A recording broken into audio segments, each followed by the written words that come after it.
Eh bien, bonjour à toutes et à tous. L'Université Jean Monnet est heureuse de vous accueillir. Son président me demande de l'excuser. Il est à la commu, c'est-à-dire la communauté d'universités et d'établissements à Lyon. Et vous savez que Khaled Bouabdallah occupe des fonctions importantes aussi bien au niveau régional que national, puisqu'il est vice-président de la conférence des universités, président de l'université, pardon, vice-président, voilà. Ce qui fait qu'il faut avoir beaucoup de chance pour organiser un événement un jour où il est là. C'est habituel qu'il soit représenté, mais je ne me plains pas de son absence dans la mesure où c'est quand même assez rare qu'un président d'une université de taille moyenne ait de telles responsabilités au niveau national. Alors que dire de cette journée, c'est chargé de mission culture. Très bien accueilli, je suis très heureux de faire votre connaissance. C'est souhaite la bienvenue. La mission de culture scientifique à l'Université Jean Monnet, c'est une dizaine d'événements par an, de toutes sortes, expositions, colloques, films scientifiques, etc., pour des publics variés, de scolaires, d'étudiants, d'adultes. Aujourd'hui, c'est des adultes qu'on accueille, avec comme particularité, finalement, une représentation assez importante de la commu, dans la mesure où de nombreux établissements sont là aujourd'hui. Je vais en citer quelques-uns, j'espère tous d'ailleurs, si je fais des impairs. Déjà, c'est facile, il y a les 3 universités, Lyon 1, 2 et 3. Vous rajoutez l'Université catholique de Lyon, l'École centrale de Lyon, l'INSA, et bien sûr l'Université Jean Monnet. Et puis, je signale aussi la présence d'écoles parfois intégrées à l'université ou d'autres fois très proches, qui sont Télécom Saint-Étienne, l'Institut d'Optique Graduate School et aussi l'École supérieure d'art et de design de Saint-Étienne. N'oublions pas quelques collègues venus de plus loin, de Paris, de l'Essonne, de Clermont-Ferrand. Et vous avez le panel des participants de cet événement. Tout ce beau monde, j'ai envie de dire, autour de la compagnie de danse Alette et Gaillan, qui va nous offrir en fin de journée et ce soir une synthèse dansée de cet événement sur le thème de la lumière. Et même lumière sur la lumière, ce qui est assez ambitieux, on verra à quoi on aboutit. Alors reconnaissons que le choix du thème lumière n'est pas d'une grande originalité cette année, dans la mesure où l'UNESCO a déclaré 2015 année de la lumière. Et je vous signale que l'événement d'aujourd'hui est labellisé officiellement. Donc vous aurez assisté à au moins un événement labellisé année de la lumière ce soir. Ça ne donne pas droit à un diplôme particulier, rassurez-vous. Quoi d'autre? Si le thème, lui, n'est pas hyper original, notre approche peut être considérée comme originale dans la mesure où elle va être très pluridisciplinaire. De nombreux regards vont venir se croiser sur cette thématique lumière et on verra en fin de journée comment on a pu articuler l'art et la science dans ce domaine. Je terminerai en remerciant les nombreux étudiants qui ont participé à l'élaboration de ce projet. Certains seront là et sont là ce matin et seront là cet après-midi, mais beaucoup d'entre eux sont absents, pas par volonté de négliger cette journée, mais parce que leur cursus universitaire ne leur laisse pas de répit. Et c'est bien dommage, mais ils ont été très actifs dans la mise au point de ce travail et la synthèse dansée que nous verrons ce soir est le résultat de leur participation. Voilà, donc je vais laisser la parole aux artistes et au chorégraphe Michel Alette et Gaillan qui va de son côté apporter quelques précisions complémentaires sur cette journée avant qu'on rentre dans le vif du sujet avec les conférenciers.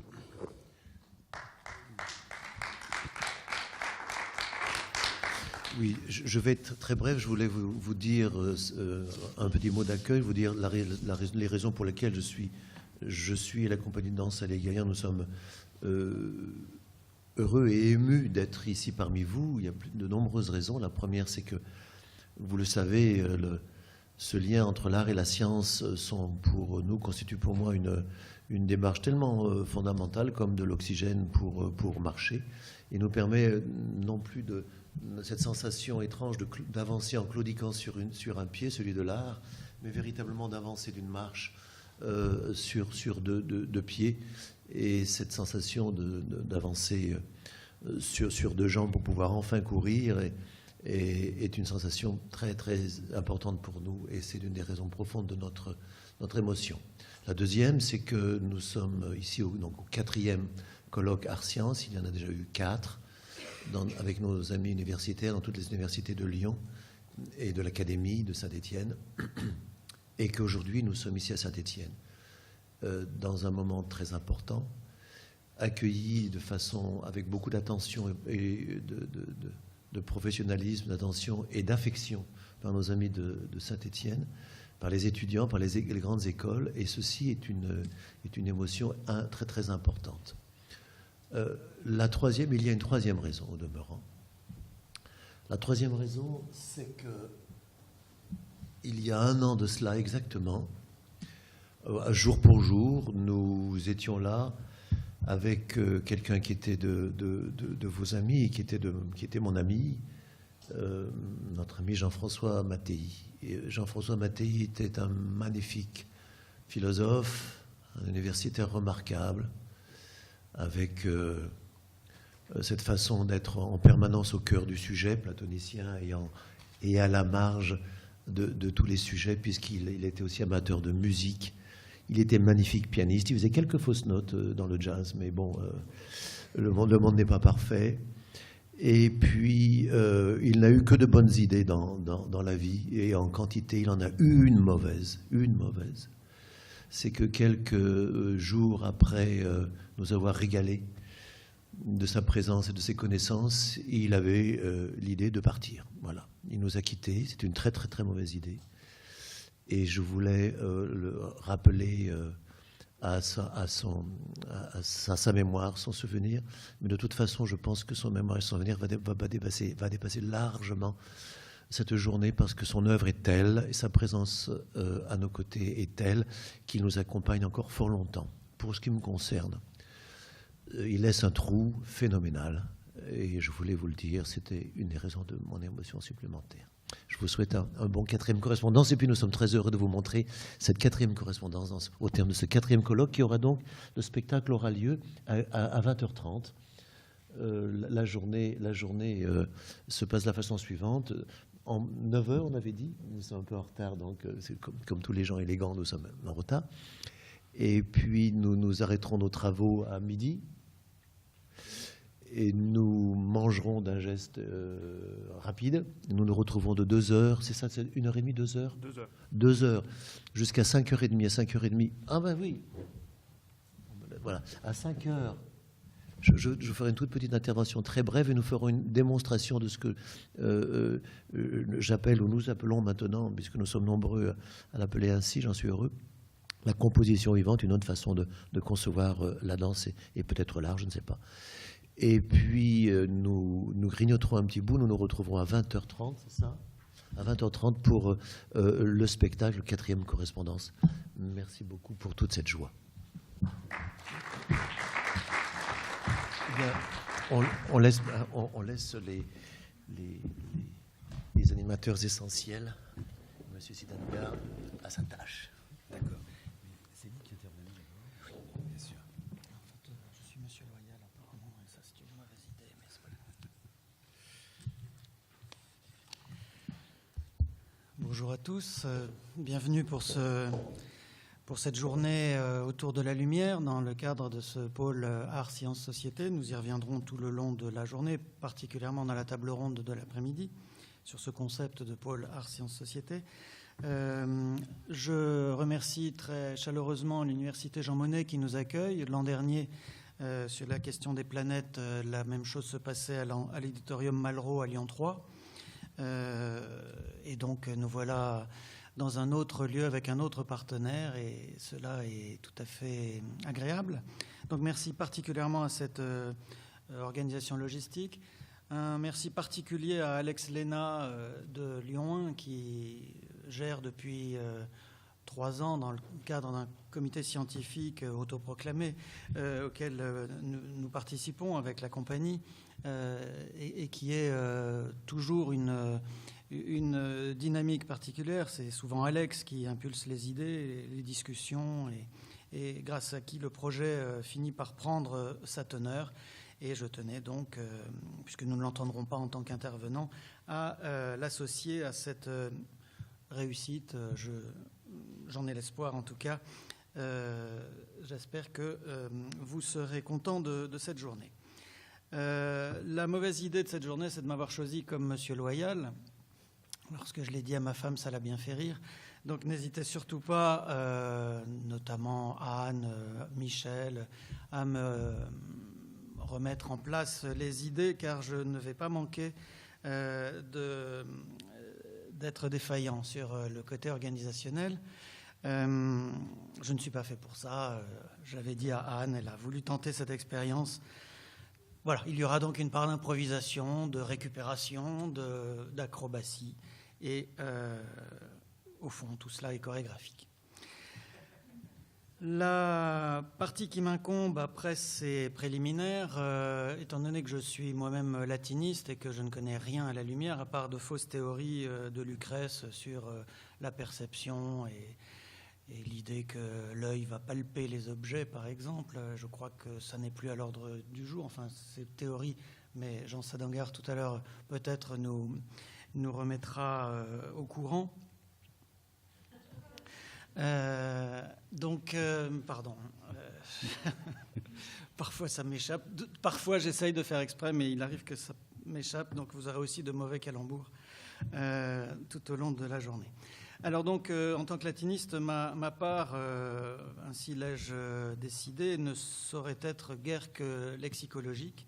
Et je vais donc précisément... alors donc non, pas celui-là. Ah. Ça doit être vous. Vous me gardez? Oui, je le garde. Ah, d'accord. Et je vais aller chercher. Si. Et lancer le diapo. Et le luxe et l'humaine.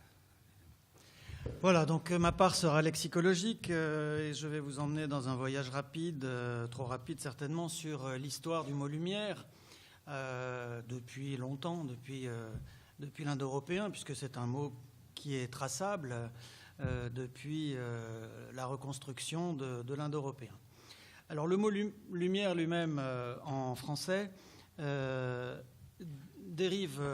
hérité directement d'un mot latin luminaria, qui est en fait un neutre pluriel, qui veut dire les luminaires, les objets lumineux, les sources de lumière, et qui, au terme d'évolution standard, en latin ce mot veut dire une lampe ou une fenêtre, s'emploie plutôt au pluriel, des lampes, des fenêtres, et donc au terme d'évolution phonétique tout à fait habituelle, est devenu lumnaria, latin vulgaire. Quand il y a l'astérisque, c'est que le mot n'est pas attesté, qu'il est reconstitué, et donc sauf erreur, il n'est pas écrit, mais on le suppose à l'oral. Et donc de ce mot lumnaria dérive directement un mot qui, en français, est un mot féminin, le français lumière, depuis le Moyen-Âge. Ce qui n'a pas empêché que le même Moyen-Âge a emprunté aussi en français le mot luminaire, c'est-à-dire avec le même étymon. Vous avez ici ce qu'on appelle un doublet étymologique. Lumière et luminaire ont la même source lumineuse, à savoir luminaria. La chose est tout à fait commune, que vous ayez un mot directement hérité du latin et avec des modifications importantes par rapport à son étymon, et puis un mot savant rebâti exactement sur le squelette, notamment consonantique et vocalique du mot. Les deux existent, avec évidemment une différence, c'est que luminaire a le même sens qu'aujourd'hui, c'est une lampe, alors que lumière est plus générique et plus générale. La particularité du mot lumnaria devenant le français lumière est partagée par d'autres mots, c'est-à-dire que c'est un mot anciennement neutre pluriel qui est devenu féminin singulier, comme grana, les grains, qui devient la graine, comme brachia, les bras, qui devient la brasse, tout en étant aussi les bras, Et donc les luminaria deviennent la lumière, exactement selon le même principe d'une confusion probable de déclinaison entre un mot qui est fini en A et qui a été pris artificiellement pour un mot féminin en A singulier. La chose est relativement banale dans le passage du latin au latin vulgaire tardif et du latin vulgaire tardif aux langues romanes. Ce radical savant lumine, qui est déjà l'objet d'un emprunt par le français médiéval XIIe siècle luminaire, est un radical dans notre langue qui est très utilisé. Voilà quelques exemples parmi d'autres, notamment certains qui sont par ailleurs des emprunts au latin, illuminati par exemple, mais d'autres qui appartiennent à la langue savante, à plusieurs types de langues savantes, luminescence, luminance, à l'histoire de l'art, en luminure, luminariste, illumination, etc., etc. Donc, une famille lexicologique évidemment très vaste. Cela n'est pas surprenant, je suppose que cette expérience est facile à avoir par soi-même sans être lexicologue. Le mot luminaria lui-même, à la base de notre mot lumière, est lui-même dérivé du latin lumen, avec une suffixation tout à fait banale aussi. Le mot lumen est en latin celui qui signifie, c'est un mot neutre, qui signifie la lumière. Il est par ailleurs emprunté comme une unité de mesure, je crois.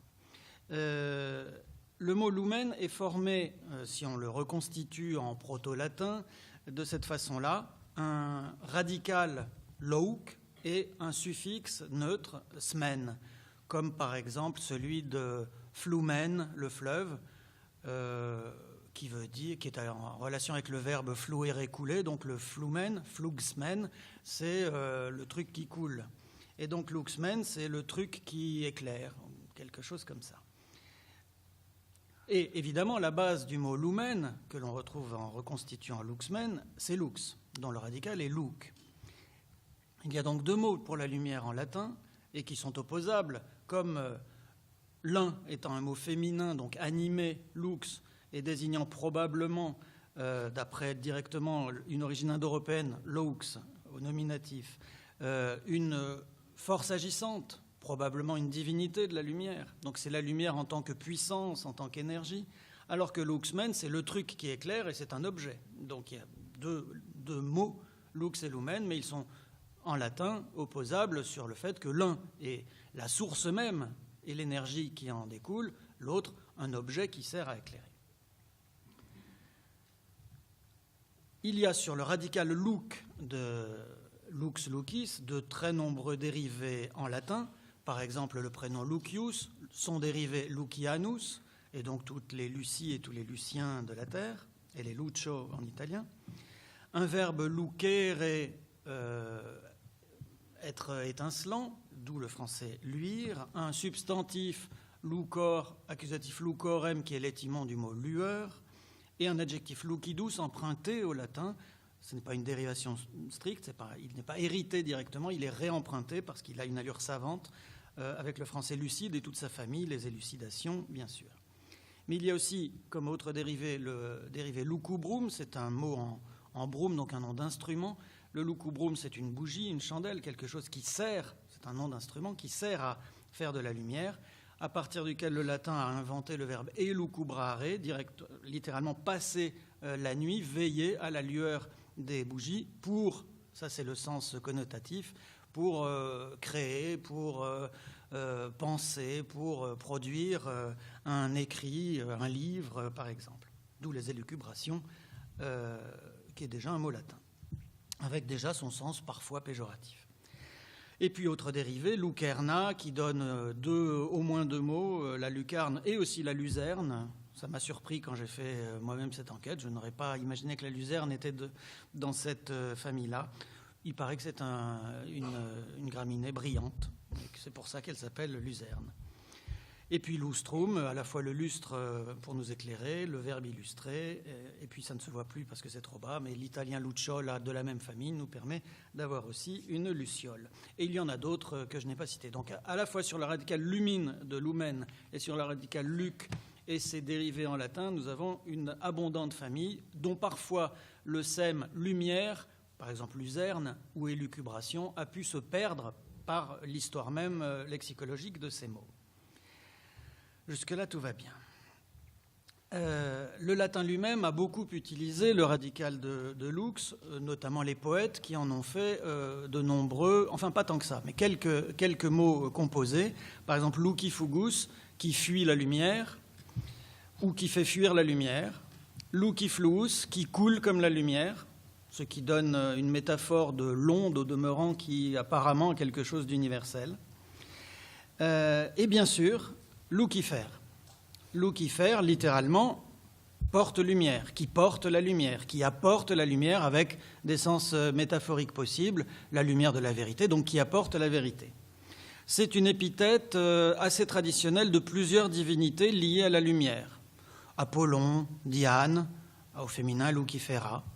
Et puis le moment venu du Christ. Christus Lucifer, c'est le Christ qui apporte la lumière nouvelle, celle du Nouveau Testament, j'imagine. Et malgré la connotation que nous donnons aujourd'hui au mot Lucifer, il faut bien se rendre compte qu'avant tout, c'est un mot connoté positivement, voire très positivement, jusqu'à être une épithète possible du Christ. C'est aussi le nom de la planète Vénus, Lucifer, l'étoile du matin, et en tant que tel, c'est un pur et simple décalque morphologique de phosphoros, du grec, porte lumière, le phosphore par ailleurs, mais dont le mot lumière n'est pas de la famille de lux. Donc c'est une autre série indo-européenne du nom de la lumière qui est dans phos. Et puis bien sûr en français Lucifer, je n'explique pas, j'en suis bien incapable, pourquoi Lucifer est devenu l'un des noms du démon. Et ses dérivés luciférien, luciférisme. Mais bon, au départ, c'est un ange déchu, un ange lumineux déchu qui est parti dans l'obscurité, loin de cette lumière qu'il portait. Si maintenant, on revient sur l'indo-européen, la racine lauk, dont on a vu quelques dérivés en latin et donc par conséquent en français, il existe un mot lauxna avec un suffixe connu par ailleurs, sna, sur la même base lauk, et donc c'est un adjectif féminin qui veut dire la lumineuse. Cet adjectif a des correspondants dans des langues indo-européennes. Alors là, on va voyager loin. En avestique, c'est-à-dire la langue de l'Avesta, celle de l'ancien Iran, il y a donc un adjectif que je ne me hasarderai pas à prononcer, mais qui est littéralement l'ancêtre et l'étymon d'un adjectif iranien actuel, Roshan, qui veut dire éclairer. Roshan Kardan signifie en iranien allumer la lumière, allumer, rendre clair, rendre éclairé, littéralement. Roshan, malgré les apparences, est exactement superposable à l'oxna indo-européen, parce que chaque langue a ses propres lois phonétiques qui font que chacune s'éloigne très sensiblement de toutes les autres. C'est le principe même de la génétique linguistique. Donc faites-moi confiance, le R initial, c'est l'équivalent qu'on attend pour un L indo-européen, comme on le retrouverait en grec ou en latin, par exemple. Mais par ailleurs, pour rester plus près de chez nous, ce mot luxna est évidemment aussi l'ancêtre de luna, la lune. De même que luxmen donne lumen, eh bien luxna donne luna, la lune, qui signifie donc étymologiquement la lumineuse. Alors du coup, c'est toute la famille de la Lune qui se trouve aussi dans cette très importante famille lexicologique en français. Et on voit aussi quelques-uns, donc lunaire, mais aussi lunaison, mais la lunette, parce qu'elle a une forme de lune, et non pas parce qu'elle sert à observer la Lune. La lunule, qui a une forme de lune, et lundi, qui est le jour de la Lune, comme Monday est le jour de la Lune en traduction stricte dans une langue germanique. L'indo-européen avait donc un thème lauk ou louk, selon ce qu'on appelle le degré E, le degré O ou le degré 0. Louk, c'est le degré 0 parce qu'il n'y a pas le E ni le O. Et donc, voici pourquoi il y a parfois des variantes importantes à cause d'une morphologie indo-européenne qui manie le degré, donc présence d'une voyelle ou pas, timbre E ou timbre O de cette voyelle. Donc voici les trois états possibles du thème qui veut dire éclat. Or, c'est précisément celui que l'on trouve dans l'adjectif grec leukos, c'est très lumineux, si je puis dire, qui veut dire blanc. Il faut comprendre donc, puisque au départ c'est un mot qui signifie l'éclat, qu'il s'agit d'un blanc brillant, que c'est le sème lumineux qui importe, encore peut-être plus que la couleur, et de fait, très souvent dans le chromatisme que l'on observe dans les langues de l'Antiquité, le grec et le latin, le ton lui-même, la couleur au sens strict, n'est pas toujours bien définie. En revanche, le caractère lumineux ou mat est presque toujours en cause. C'est-à-dire qu'il va y avoir, en latin c'est très clair, il y a plusieurs adjectifs pour dire noir, mais ils s'opposent en ce que l'un veut dire noir brillant et l'autre noir mat, blanc brillant, blanc mat. Et parfois les poètes nous disent que le soleil est rouge, ce qui peut arriver, mais qu'un cygne, un oiseau cygne, est rouge. Et en fait, ça veut dire juste, selon le type d'adjectif qu'il a choisi, qu'il est brillant. Il est plus brillant que rouge, en réalité. Mais bon, on n'hésite pas à dire qu'il est un peu rouge quand même. Au fond, comme si le chromatisme n'était pas situé exactement sur le même plan que nous, et c'est l'une des difficultés du traducteur, souvent, que de traduire des couleurs. Et cela est vrai, évidemment, aussi pour des langues vivantes et entre langues vivantes. Donc leukos, l'adjectif en grec veut dire blanc, et il est à l'origine de mots savants de la langue médicale ou de la langue savante en général, dont voici quelques-uns de triste réputation pour la plupart. Alors peut-on aussi plaider pour le celtique. Le celtique, qui est une langue indo-européenne, au même titre que l'avestique, vous savez que c'est un très vaste domaine, et l'arménien en fait partie aussi. Peut-être le gaulois, la divinité gauloise Lug porte-t-il cette racine. La chose est controversée par les celtisans, donc faisons leur confiance. Ce que je vous donne là est sans doute plutôt une étymologie populaire. En réalité, la sourde que, quand l'on a la finale de Lauk, ne devrait pas donner une sonore en celtique. Là, je ne sais pas du tout. Mais si Lug, parmi d'autres hypothèses, est effectivement bâti sur cette racine qui signifie l'éclat, alors il veut dire le lumineux, et par là même, peut-être bien que Lugdunum, qui est la ville de Lug, se trouve, et il y a plusieurs Lugdunum, dont bien sûr Lyon, mais aussi Leyde, par exemple, se trouve par hasard peut-être impliqué dans cette racine. Alors, ce sera pour moi l'occasion de boucler cette boucle. Au fond, c'est presque trop beau que Lyon soit associé à une ville des Lumières ou à une ville de lumière, mais vous savez à quel point la lumière à Lyon est donc dans le Grand Lyon et pourquoi pas jusqu'à Saint-Étienne dans l'Académie de Lyon. Pardon pour le caractère peut-être impérialiste que je semble représenter ici. Donc Lyon, c'est presque trop beau, serait la ville de la lumière. Ce qui expliquerait que Lyon 2 s'appelle Lumière, qu'on ait une fête des Lumières, que les Lumières du XVIIIe siècle soient beaucoup passées à Lyon. Je vous laisse méditer là-dessus. Et en voilà, je crois, terminé sur cet aspect panoramique, lexicologique. J'espère au moins vous avoir montré qu'on n'a jamais fini avec l'histoire des mots, que l'histoire des mots est toujours vertigineuse. Même là où on ne l'attend pas, il y a toujours, quand on regarde un dictionnaire étymologique, des voyages absolument inouïs à faire. C'est là qu'on se rend compte qu'en effet, peuvent être mis en rapport, grâce à une diachronie plus ou moins longue, des faits lexicologiques insoupçonnables ou insoupçonnés.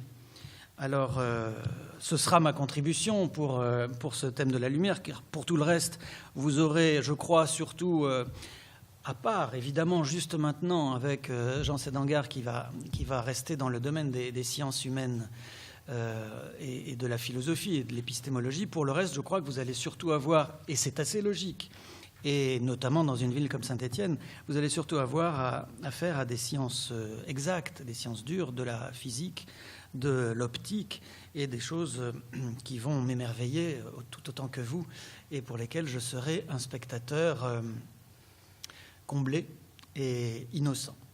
Je vous remercie beaucoup.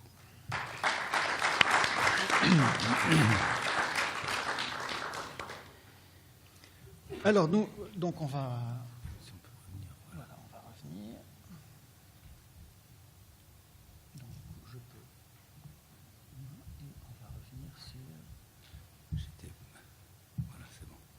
diapo? C'est bon. C'est bon, non, c'est pas la peine. Non, non, non.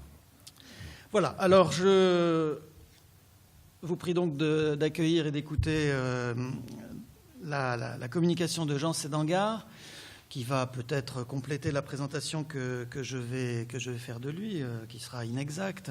Nous n'avons pas encore eu l'occasion en réalité d'être mis en contact, donc je m'en réjouis. Jean Sédangard est professeur de philosophie à l'université Paris-Ouest, Nanterre, anciennement Nanterre, Paris 10. Voilà. Paris 10, oui. Et sa recherche porte... alors entre autres sur Kant et la cosmologie kantienne. Il va donc faire, je crois, une excellente transition avec nos réflexions de l'année passée qui portaient sur les planètes. Au fond, le thème de la lumière est connexe, bien sûr. Et en parlant de cosmologie, il va certainement évoquer la question des planètes. On n'en sort pas. Nous voilà rajeunis d'1 an et finalement, revenez tous les ans. Si c'est l'effet de votre présence de nous rajeunir d'1 an à chaque fois, je crois que nous trouverons preneur. Alors, voilà pour cette courte présentation que, bien sûr, vous compléterez à l'envi et selon votre souhait. Et je vous laisse tout à fait présenter ce que vous avez à nous dire et dont vous avez le titre derrière moi. Merci beaucoup, chers collègues. Tout d'abord, je veux vous remercier pour cette invitation et en même temps pour la parfaite organisation de cette journée. Et moi aussi, j'ai bien connu Jean-François Mattei. J'ai une pensée toute particulière pour lui. J'avais été très surpris en prenant son décès. Il était en pleine forme. Bon. Je suis effectivement philosophe et historien des sciences et je serai plus près des sciences dures que des sciences humaines, même si la philosophie est classée parfois dans les sciences humaines, parfois dans les lettres d'ailleurs, et elle est liée à tout cela. J'ai intitulé cette communication « Déchiffrement des lumières du ciel dans l'histoire de la cosmologie ». Et donc, c'est un peu ambitieux, mais j'aurai très peu de temps pour la dernière partie de mon exposé, je vous prie de m'en excuser, qui est tout à fait à géométrie variable. Donc, de toute façon, je pourrais, dans la partie discussion, donner quelques éclaircissements si nécessaire et si j'en suis capable. Donc, quelle aurait été notre destinée si elle avait été privée des lumières du spectacle cosmique? On peut se poser cette question-là. C'est souvent Henri Poincaré qui se la posait. On est en droit, en effet, de se demander si les avancées considérables de la connaissance scientifique auraient été possibles si la Terre avait été plongée continuellement dans les ténèbres et entourée en permanence d'un épais brouillard. Par ailleurs, à propos de ce spectacle cosmique, Anaxagore de Clazomène, un présocratique grec, avait écrit que la vie mérite d'être vécue ne serait-ce que pour jouir de la vision des lumières du ciel. Une petite citation un peu indirecte qui nous vient d'Aristote à propos d'Anaxagore. On dit qu'Anaxagore a répondu à un importun qui lui demandait quel motif aurait l'homme de préférer l'existence au néant. La réponse d'Anaxagore, d'après Aristote, son motif, c'est de pouvoir contempler les cieux et l'ordre admirable de l'univers entier. Fin de citation.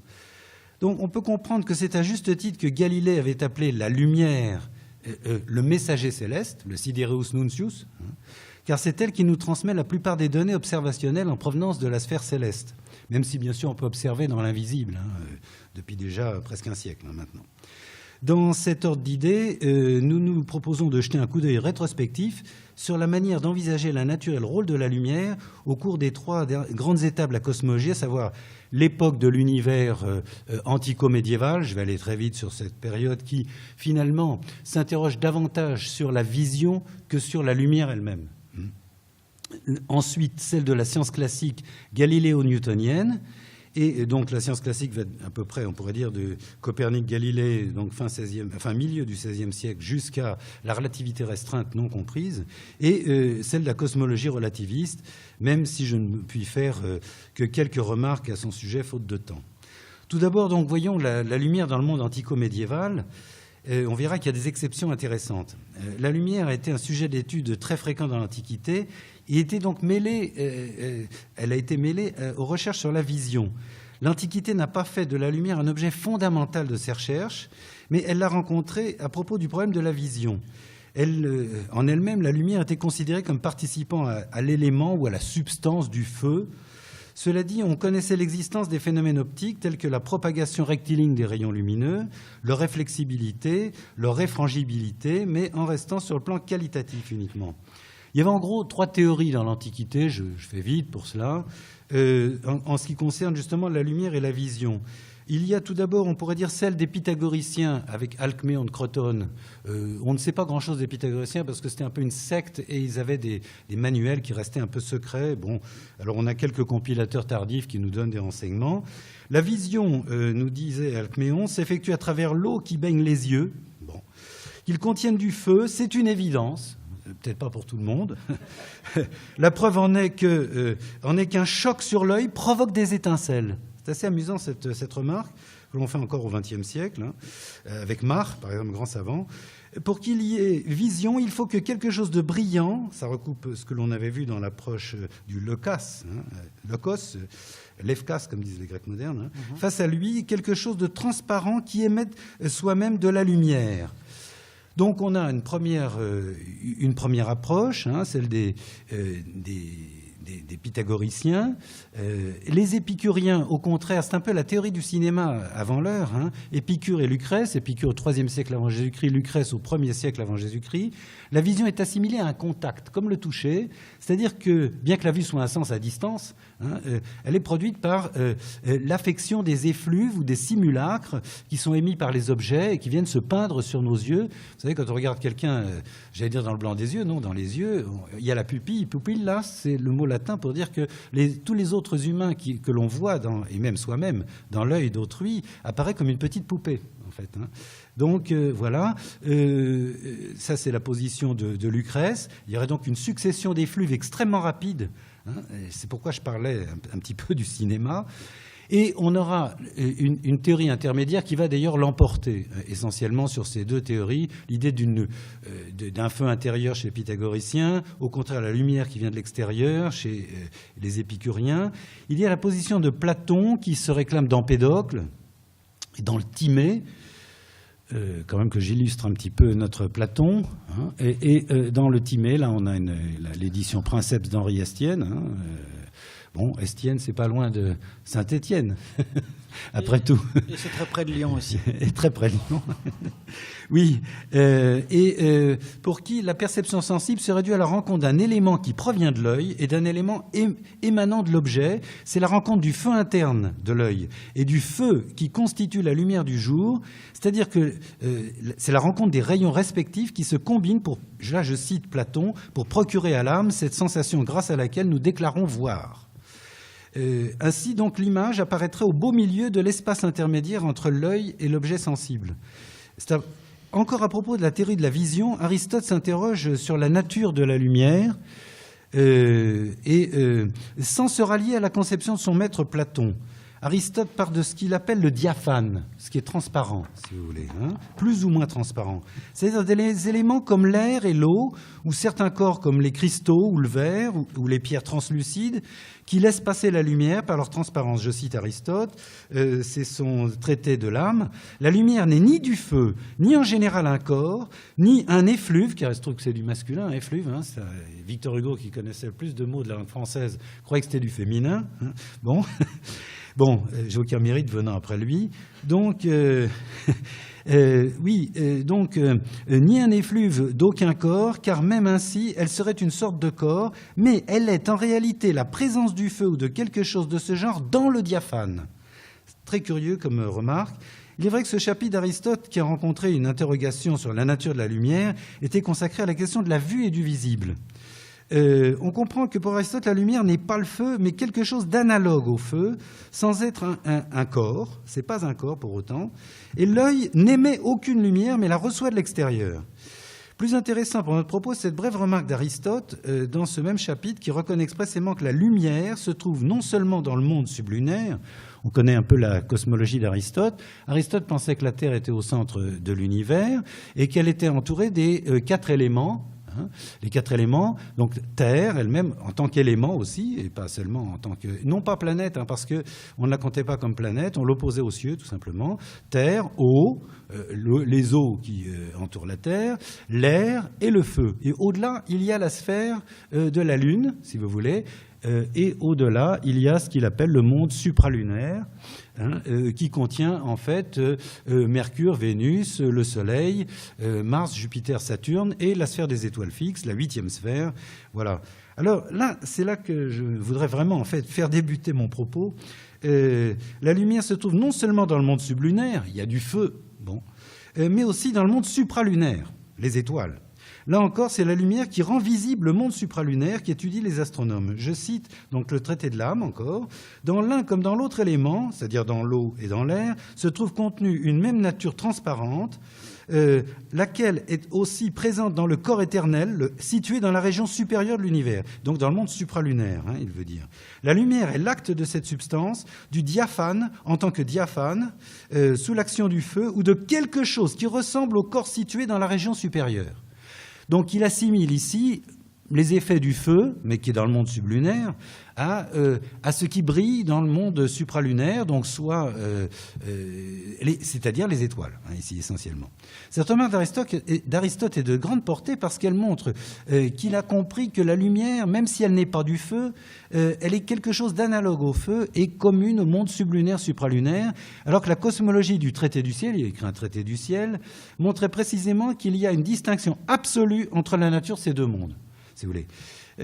À ce niveau, la lumière donc jouit d'un statut particulier, tout à fait exceptionnel, puisque c'est elle qui éclaire ces deux mondes, en quelque sorte, et laisse transparaître dans le monde inférieur, dans le monde sublunaire, celui des astronomes en quelque sorte, enfin celui depuis lequel ils observent, les phénomènes célestes du monde supralunaire. Je cite le traité du ciel d'Aristote, « La vue, en s'étendant au loin, devient vacillante et faible. » Quand on va regarder les étoiles, telle est sans doute la raison du scintillement apparent des étoiles fixes et de l'absence de scintillement des planètes. Les planètes, ils les appelaient les astres errants parce qu'elles semblaient ne pas suivre le mouvement que nous appelons maintenant diurne, mais le mouvement d'est en ouest, le mouvement de rotation axiale apparent de la sphère des étoiles fixes. Et l'absence de scintillement des planètes, les planètes sont rapprochées de sorte que la vue les atteint dans sa pleine vigueur. Par contre, quand il s'agit des étoiles fixes les unes par rapport aux autres, mais le tout tournant 23h56 4 secondes, pour être précis, et puis avec une infinité de décimales, la vue est tremblante en raison de la distance et de l'excessive extension. Vous voyez, il y aurait donc un genre de différence soit de nature de la lumière du monde supralunaire, soit de la très grande distance qui nous sépare d'elle et qui expliquerait ce tremblement des étoiles. Cela dit, les astres sont des corps constitués d'éther, les astres donc du monde supralunaire, et ne sont pas constitués de feu parce que le feu est un des 4 éléments qui constituent le monde sublunaire. C'est que les astres sont faits de ce 5e élément. Aristote parle du 5e élément et parfois il l'appelle l'éther. Il reprend ce terme à son maître Platon, qu'il avait déjà employé, en nous donnant parfois des fausses étymologies pour s'amuser avec Socrate. Et c'est ce que les médiévaux vont appeler la quintessence. Les 4 essences, c'est terre, eau, air, feu, et la 5e essence, c'est justement l'éther. Voilà. Mais Aristote reconnaît que le soleil chauffe l'air qui est en dessous de lui quand il surplombe une région du monde sublunaire. D'où la conclusion d'Aristote. Ainsi donc, les astres ne sont pas de feu, ni ne se meuvent dans le feu. C'est de l'éther. Toutefois, on comprend bien que la prépondérance de la question de la vision est constituée un obstacle épistémologique aux recherches antiques sur la lumière. Il a fallu attendre les travaux de Kepler, Descartes, Snellius, Fermat, Grimaldi et beaucoup d'autres au XVIIe siècle pour que la pensée scientifique puisse se focaliser strictement sur l'étude de la nature de la lumière. Mais malgré tout, il existe quelques exceptions importantes au cours du Moyen-Âge grâce aux travaux remarquables du mathématicien et philosophe arabe Ibn al-Haytham, que l'on appelle en Occident Al-Hazen, ce qui n'est pas une latinisation extraordinaire de Ibn al-Haytham, sans oublier Robert Grosseteste, Roger Bacon, à ne pas confondre avec Francis Bacon, un philosophe du Moyen-Âge cette fois-ci, et Vitellion, qui est mort à la fin du XIIIe siècle. Oui, là nous avons le monde d'Aristote complet, et là on a christianisé sans peine d'ailleurs au Moyen-Âge le monde d'Aristote. Il y avait quand même une peine, c'est qu'il est dit dans la Bible pour les chrétiens, enfin pour les peuples du livre si vous voulez, qu'il y a une création de l'univers, que l'univers a commencé. C'est-à-dire que chez les Grecs c'est une ineptie de dire que l'univers peut commencer, il est éternel, notamment chez Aristote, et tout l'effort des médiévaux c'est de concilier l'éternité de l'univers avec la création de l'univers d'après le texte biblique. C'est ça le travail de saint Thomas d'Aquin, de saint Bonaventure et beaucoup d'autres. Donc là, on voit bien, enfin, c'est pas extraordinaire comme schéma, mais on voit bien qu'il y a la Terre au centre avec l'eau, l'air, le feu. On voit les petites flammes de feu, bon. Et puis après, ce que nous appelons nous les planètes, dont le Soleil, hein, qui est un luminaire. La Lune, on pourrait la compter même aussi comme planète, hein, bien sûr. C'est un peu une interface hein, entre le sublunaire et le supralunaire. Ce qu'on a rajouté, c'est l'Empyrée et c'est le séjour des bienheureux, si vous voulez. Hein, bon. Alors, Alhazen, lui, qui est plutôt, on dirait de nos jours, un Irakien. Alhazen, c'est certainement un des plus grands penseurs du Moyen-Âge sur les questions de l'optique, si vous voulez. Il utilisait une caméra obscura. Il a compris correctement le phénomène de la réfraction. Et il a expliqué que c'est à cause de la réfraction que le Soleil et la Lune apparaissent plus gros à leur lever et à leur coucher, donc très près de l'horizon. Alhazen est l'un des tout premiers scientifiques qui a étudié la lumière pour elle-même et qui a vraiment fortement inspiré Kepler. Il a été traduit en latin à la Renaissance, bien sûr. Là, d'ailleurs, là j'ai le traité d'optique d'Alhazen hein, de 1572. Je crois qu'il avait été publié à Venise. C'est prestigieux comme édition. Et on voit là, d'ailleurs, je ne connais absolument pas l'arabe, mais on voit des descriptions de l'appareil ophtalmique, hein, si vous voulez, on pourrait dire, avec des nerfs, etc. Bon. Au Moyen-Âge, en outre, rajoutons ce dernier point, l'étude des rayons lumineux ne relevait pas que de l'optique, mais de la théologie.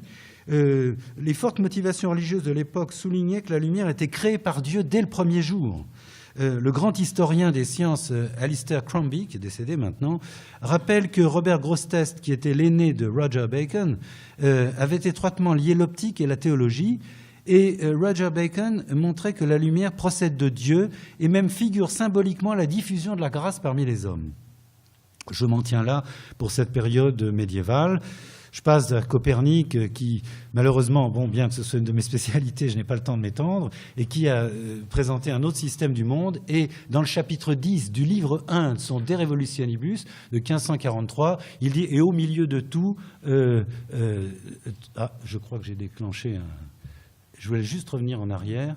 C'est curieux, c'est une vengeance de Tycho Brahe contre Copernic. Tout à fait. C'est curieux, là ça a l'air bien bloqué. Alors peut-être qu'il va se déclencher tout seul. Ou alors peut-être, attendez, on peut revenir sur les commandes voilà. et revenir juste en arrière. Voilà. Ah ben, non. Voilà, en arrière. Oui, et il veut justifier par des raisons bien sûr géométriques la position du Soleil. Il dit, mais en fait... Le plus grand des artistes, qui est Dieu, s'il veut éclairer sa création, où est-ce qu'il va mettre le luminaire? Pas dans un coin, finalement, mais il va le mettre au centre. Donc ça, c'est curieux de voir que tout le chapitre 10 du livre 1 du De Revolutionibus est consacré à cette manifestation du Soleil en plein, enfin très près du centre de l'univers, mais qui n'est pas le centre tout à fait. Je voudrais passer donc à la lumière comme messager céleste, c'est-à-dire à l'époque où on a utilisé enfin la lunette en astronomie. Et je voudrais citer Alexandre Coiré, ce grand historien de la cosmologie, qui avait écrit qu'il est également clair que c'est en braquant sa lunette sur la voûte céleste, en observant les cieux, que Galilée a porté un coup mortel au cosmos médiéval. Là, je passe Tycho Brahe, et on va voir notre ami Galilée. Ah, c'est curieux, voilà, Galilée. Galilée, est-ce qu'il est l'inventeur de la lunette, hein? On a plusieurs portraits de Galilée, et ça, c'est sa maison natale. Ça, c'est une reproduction de sa lunette, on ne l'a plus hein, maintenant. On a une lentille brisée, c'est tout, hein, qui reste de l'époque. Les lentilles convergentes convexes apparaissent vers 1280 et on les emploie pour corriger la presbytie. D'ailleurs, à partir de l'an 1300, certains tableaux montrent des personnages portant des lunettes. En revanche, nulle trace de verre concave nécessaire pour corriger la myopie. Peut-être l'origine des lentilles convergentes remonterait à l'observation faite par les vieux maîtres verriers que les disques de verre convexes, vous avez dû en voir certainement en Italie ou dans les villes du Nord, hein, que l'on enchâssait dans les fenêtres, grossissaient et rapprochaient les objets éloignés ou ténus. Mais les lunettes d'approche ne vinrent que 3 siècles plus tard, car les savants du XIVe au XVIIe siècle avaient une défiance viscérale à l'égard des illusions d'optique et des artifices de lentilles. Pour ces raisons, ils ne cherchèrent pas à étudier les principes de fonctionnement des lentilles. Il est inexact de penser que les lunetiers de Middelburg, en Hollande, aux Pays-Bas, ont fabriqué la première lunette. On a retrouvé récemment des documents prouvant que Zacharias avait copié, donc un néerlandais, une lunette apportée d'Italie, fabriquée en 1590, comme le prouve une date gravée qu'elle porte sur elle. En fait, en 1600, de nombreux maîtres verriers italiens émigrèrent en Hollande et furent employés dans une fabrique de Middelburg, et tout porte à croire que c'est l'un d'eux qui apporta avec lui la lunette. En 1589, le napolitain Della Porta fit paraître un livre intitulé « Magie naturelle », Magia Naturalis, qui fut très largement diffusé en Italie et à l'étranger. Au chapitre 17, consacré aux lentilles, il recommande de composer une lentille convergente et une lentille divergente, mais le texte est très obscur et ne fait nullement allusion à une lunette composée d'un tube et de 2 lentilles placées à une distance bien précise. Cependant, bien que Della Porta ne soit nullement l'inventeur de la lunette, il faut reconnaître que pendant plus de 30 ans, toutes les premières lunettes seront du type convexe-concave. Entre 1604 et 1609, les lunettes primitives ne permettaient qu'un grossissement 3 fois, x3 en quelque sorte, avec des images très faibles. En Hollande, à Paris ou même à Venise, les lunettes de 1604 à 1609 étaient des instruments de curiosité. C'était pour les nobles Wunderkammer, on faisait visiter, on regardait, plutôt que des instruments scientifiques. Sauf certaines lunettes militaires qui étaient meilleures que d'autres. C'est très important les lunettes pour faire la guerre parce qu'un port comme Venise, on peut identifier la nation d'un vaisseau 2 heures avant que ça ne soit visible à l'œil nu, quand on a une bonne lunette. Donc on comprend que ça a dû être un peu secret au départ. Secret militaire. Je suis très injuste parce qu'on parle toujours des Italiens, mais il y a les Anglais. Thomas Harriot a fabriqué aussi une lunette à peu près en même temps que Galilée. Donc c'était un petit peu dans l'air, si je puis dire. Galilée a reçu de Paris une lettre vantant les mérites d'une lunette offerte au prince Maurice de Nassau à La Haye. Et la notice imprimée à Paris en 1608 disait ceci à son sujet. Avec cette lunette, on peut à plus d'une lieue, donc à 4 km environ, voir toutes choses comme si elles étaient auprès de nous, et même les étoiles qui ne paraissent pas à nos yeux en raison de leur petitesse et la faiblesse de notre vue, se peuvent voir par le moyen de cet instrument. Fin de citation. Galilée a eu connaissance de cet instrument début juillet 1609 et va se consacrer aussitôt avec acharnement durant 2 mois à fabriquer une lunette, toutes affaires cessantes. Galilée a travaillé dans son atelier de Padoue. Il était professeur de mathématiques à l'université de Padoue depuis 1592. Il avait, dans son atelier où il avait fabriqué des compas militaires pour l'artillerie. Mieux, les maîtres verriers de Murano lui ont fourni des masses de verre très soignées, parce que les maîtres verriers savent très bien dans une masse de verre que l'on a coulée, lesquelles ont des propriétés excellentes, lesquelles sont mauvaises, etc. Et lui ont appris à polir le verre. Galilée obtint des instruments plus perfectionnés, passant du grossissement x3 au grossissement x9, puis à plus de 30 fois. La lunette qu'il offrit au Doge de Venise grossissait 9 fois. C'est avec la meilleure de ses lunettes qu'il observait le ciel et a fait ces stupéfiantes découvertes astronomiques.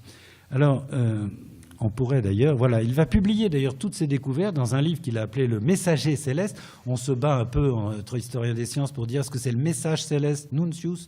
C'est écrit à la manière italienne, nuncius, comme il le prononce. Ça peut être le T ou le C, bien sûr. Le messager céleste ou le message céleste. Et il parle des astres médicéens, il avait comme patron protecteur un Médicis, le grand-duc de Toscane. Voilà. Et donc, il va exposer en détail le résultat de ses observations astronomiques armées pour la première fois d'un petit réfracteur, la lunette qu'il appelle le perspicillum. Ce texte est en latin, c'était pour les savants européens. Destiné aux savants européens. Il a découvert, entre autres, l'inégalité de la surface lunaire. Nous sommes dans une réunion qui rapproche les arts et les sciences, et vous savez que Galilée était un très grand aquarelliste, en fait. Là, j'ai représenté un dessin qu'il a fait du premier quartier de la Lune, on voit, mais en fait, il avait fait lui-même, il avait peint des aquarelles, donc le résultat de ses observations de la Lune, et on peut les voir dans les manuscrits qui sont à la Bibliothèque nationale à Florence. Bon, et il a découvert qu'il y avait un relief accidenté, des montagnes, des vallées, des cratères, des mers, etc., et qui ressemble d'assez près à notre Terre avec tous ces accidents de terrain. Donc tout a conduit à penser qu'il n'y a pas d'opposition entre le monde sublunaire d'Aristote et le monde supralunaire. En outre, il vit distinctement que Vénus présente des phases.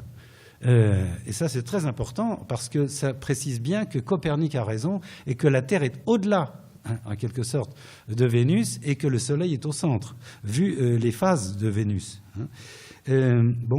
C'est une preuve optique, enfin qui converge, qui va dans le sens du copernicianisme, qu'elle tourne bien autour du Soleil et qu'elle a une orbite inférieure à celle de la Terre. Il a découvert aussi 4 satellites. Oui, mais alors des satellites de Jupiter. Ah bah oui, je l'ai mis ça plus loin. Voilà, les 4 satellites, mais ça c'est ce que l'on peut voir avec un instrument modeste d'amateur actuellement. On voit 2 satellites ici, il doit y avoir Io, Callisto, bon. Les 4 satellites qui... oui, et Ganymède, bien sûr, qui tournent autour de Jupiter, et qui est un genre de réplique en miniature, si je puis dire, du système copernicien dans le système solaire. Parce qu'on objectait à Copernic, on disait, c'est curieux, votre système est assez harmonieux, sauf que la Terre, elle a un satellite autour d'elle, et aucune autre planète n'en a. Mais là, on a trouvé une réplique. Et vers 1655, Huygens va découvrir, lui, le Titan, le premier grand satellite de Saturne, hein, bien sûr. Donc cette dernière découverte de Galilée, il pensait pouvoir tirer une preuve décisive en faveur du système de Copernic, car la Lune n'apparaissait désormais plus que comme une exception unique dans le système héliocentrique. Voilà. Il a découvert aussi donc la différence d'aspect entre les étoiles fixes qui scintillent et les planètes qui brillent sans scintiller, mais il a confirmé avec sa lunette, hein, bien sûr, ce que déjà savait Aristote, comme on l'a vu. Il observa la Voie lactée également. Mais la Voie lactée, là on la voit très faiblement ici. Et il dit, au lieu de discuter entre philosophes, il suffit d'utiliser la lunette et on voit la nature de la Voie lactée. C'est un ensemble immense d'étoiles plotonnées les unes contre les autres. Et on en voit plein que l'on ne verrait pas à l'œil nu, hein, bien sûr, grâce à la lunette. Voilà qui met fin à des discussions inutiles. Voilà. Il a vu aussi les taches solaires qui confirment que même le Soleil n'est pas un corps parfait et dont la nature n'est pas différente des autres corps célestes. Il ne s'agissait là que de simples descriptions accompagnées de quelques remarques occasionnelles, mais Galilée remet encore à plus tard la défense de son système. Est-ce qu'on peut remettre en image ou est-ce qu'il y a peut-être le risque d'avoir à nouveau on verra mieux la oui, mais bon, on saura comment revenir si... Bon, oui. Okay. Ah oui, ça va être gênant, parce que... Sinon vous revenez... Je reviendrai dans ce cas-là, voilà. Si est minuté automatiquement, en effet, il va nous embêter. Oui, je comprends, pour avoir plus de place... Parce qu'il va commencer à partir d'ici. Ah, je ne suis pas sûr. Ah oui. Oui, mais alors là, on va avoir tout... Oui. Là, on la voit... Ben oui, vous avez raison de zoomer... Et donc, il a remis plus tard son traité sur le système du monde qui sera publié uniquement en 1632. Là, on est en 1610. Et 1632, c'est l'année qui précède son procès, son deuxième procès, au cours duquel il devra abjurer.